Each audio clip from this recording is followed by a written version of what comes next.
rồi seperti semestinyaทุกท่านเนาะวันนี้ PCPS ที่ว่ามารับอยู่เอทเอเนาะเอทเอเนาะอันนี้ลูกค้าทำบอกเกี่ยวสารเนาะปืนบอลนี้นั้นนัก2.9คิดเนาะ2.9คิดเนี่ยมาถือ3กิโลเนาะเป็นหลาย LT เหนียว46นิ้วนะเป็นเก็บเสียนที่ว่า US เอามาใหม่ล่าสุดปี2026เนาะตัวนี้เนาะเป็นนำลวดเลยเนาะคำเจ้าอันนั้นที่ว่าเอาแบบมานี่เนาะของแยกเข้ามานี่ 98% เนาะสำหรับเก็บเสียนนี่เนาะประมาณนี้นะเอทเอนะเอามาใหม่ล่าสุดเนาะปี2026เลยเนาะปัจจุบันนี้เนาะเป็นทางคาร์บอนเนาะคาร์บอน 0.5 เนาะเป็นเบากระเก็ตเนาะแปดเวทเนาะตัวเบามาตรฐานดีนี่ที่ว่าแปดเวทกับ24เวทเนาะสำหรับเบาปันไหนเนาะสำหรับเบาปันนอกนี่มีแต่24เวทเนาะประมาณนี้เนาะเป็นเอทเอเนาะเป็นกล้อง DSA เนาะกล้องนี้ที่ว่า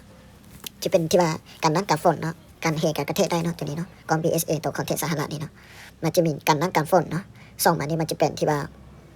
จะเป็นก้อนเจนดีเนาะมันเป็นก้อน HD เนาะประมาณนี้นะก้อนนี้สามารถสูได้ที่ว่า4.46คูณ4cc AF เนาะ4.46คูณ4cc AF เนาะสำหรับกล้อง BSA นี่เนาะประมาณนี้นะค่าจากก้อนนี้จะเป็นท่อ A ออกมาใหม่ล่าสุดปี2026นี่จะเป็นที่ว่าค่าก้อนที่ว่า11มิลเนาะมันจะตามจัดที่ว่าปี2023และ2425เนาะสำหรับท่อ A ออกมาใหม่ล่าสุดนะเป็นงานของใส่ก่อนแทน 100% นะสำหรับเฟนี่จะเป็นที่ว่าใส่ลอซอเปียโนเนาะลอซอเปียโนนี่ที่ข้าพเจ้าที่ว่าเคยเว้าแล้วก็เว้าอีกเนาะรับประกันให้ที่ว่า1 ปีเต็มเนาะสำหรับลอซอเปียโนเนาะสำหรับลอซอค่าของข้าพเจ้านี่ปล่อยเวลาประกอบนี่กันยีลูกยันตะตันบ่คือกันเนาะว่าจะเป็นเบอร์1เบอร์2เบอร์3บ่คือกันเนาะสำหรับใส่ลอซอเปียโนนี่เนาะและลอซอยีลูกสลักกับยีลูกมันโดกับมอเตอร์บ่คือกันเนาะแต่ละลูกมันจะต่างเนาะสำหรับที่ว่าลอซอนี่เนาะประมาณนี้แหละนะ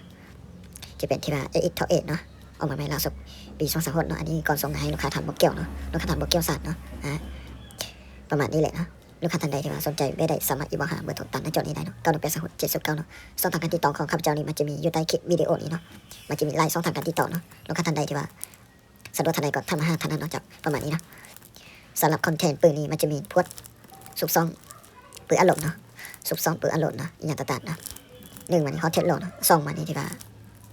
ใส่น้ำมันที่ระบบเบาที่เวลาเพลมาเราก็เป็นฮะเนาะข้าพเจ้าเทให้ตัวนั้นเลยเนาะสำหรับที่ว่าโอลีอย่างต่างๆนี่เนาะเวลาเป็นเบาอย่างต่างๆทางกรณีบ่เทงให้นี่เวลาเพลปืนอย่างเพลมานี่ยากเนาะข้าพเจ้าเลยเทงให้ครบสุดเลยนะประมาณนี้เลยนะอันนี้จะเป็นที่ว่ากล้องกันเส้นเนาะกล้องกันเส้นที่ว่าเอามันใส่กับที่ว่ากล้อง BSA เนาะเพื่อเวลาที่ว่าเซตได้เห็นอย่างบ่ต่างๆเนาะเขาสามารถที่ว่าหาเข้าใส่แล้วก็สามารถที่ว่าเจนได้เนาะมันเป็นที่ว่ากล้อง HD อยู่เลยเนาะสำหรับโมนี่จะเป็นที่ว่าโมเบอร์2เนาะปืนวันนี้จะเป็นเบอร์2เนาะเป็นปืนเบอร์2เนาะโมนี่ที่ว่าบรรจุได้ที่ว่าปัจจุบันนี้11ลูกเนาะสำหรับโมของท่อเอนี่นะประมาณนี้นะโมเอามาใหม่ล่าสุดเนาะเป็นที่ว่าหุ้มข้างที่ว่าท้ายตัว L เนาะตัวนี้เนาะสำหรับท่อเอนี่เนาะหลายๆท่านที่ว่าอยากได้ท้ายลูกใดก็สามารถอีกบ่หาได้เนาะสามารถใส่ได้หมดเนาะท้ายแต่ละลูกนี้เนาะเกษียณลูกนี้ที่ว่าก่อนแยกประมาณ91%ออกมาใหม่ล่าสุดปี2026เนาะสำหรับหุ้มจอยนี่ที่ว่าคำจะใส่ที่ว่าหุ้มจอยที่ว่า5อันนะสำหรับจอยที่ว่าเหนียวๆไปเลยนะมันจะตามจัดที่ว่าเกษียณคาร์บอนเนาะลูกค้าท่านใดที่ว่าสนใจไม่ได้สามารถอีกบ่หาได้ปืนบอลนี่ที่ว่าค่อนข้างเบาเนาะบ่ถึง3 กิโลเนาะ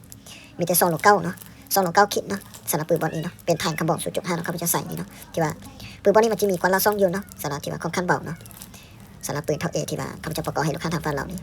ตั้งแต่ราคา10 ไปแล้วจนห้องเสาไปหลังเขาจะประกอบได้หมดเนาะสำหรับปืนเท่าเอนี่นะลูกค้าท่านใดมาไม่ได้สามารถอีกบ่หาได้เนาะส่วนราคาเนี่ยคือกับที่ว่าลูกค้าสั่นอยู่แล้วเนาะสำหรับปืนอันโหลดที่ว่าห้างของข้าพเจ้านี่เนาะห้างของข้าพเจ้านี่ก็ว่ามีครบทุกวงจรเนาะสำหรับที่ว่าปืนอันโหลดนี่เนาะอันนี้ข้าพเจ้าตั้งให้ลูกค้าทางฝั่งเราที่ว่า90 เมตรลงมาเนาะ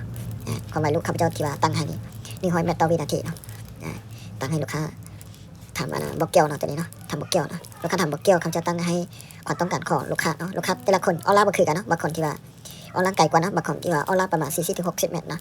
บางคนที่ว่า90 เมตรนะบางคนที่ว่า110 เมตรนะมันจะบ่คือกันเนาะสร้างเครื่องเนาะห้างของข้าพเจ้านี่เนาะสารการปืนอโหลดที่ว่าเอาไปอย่างต่างๆเนาะแต่ละคนที่ว่าข้อมันบ่คือกันเนาะมันจะต่างจัดที่ว่านะลูกค้าหลายๆท่านที่ว่ามันจะต่างกันอยู่แล้วเนาะการออนไลน์อย่างต่างๆนะบางเคสก่อนที่ว่าหนีหม้อเนาะบ่ได้หนีไก่เนาะบางเคสก่อนที่ว่าหนีไก่เนาะโดยเฉพาะในผู้ที่อยู่สนามบุกหลายเขาจะบ่ได้หนีกันเนาะแต่ว่าพวกที่ว่าอยู่ในตัวเหมือนแย่เนี่ยเขาจะหนีกันเนาะเขาจะหนีอยู่ที่ออนไลน์ต่างเท่านั้นเนาะ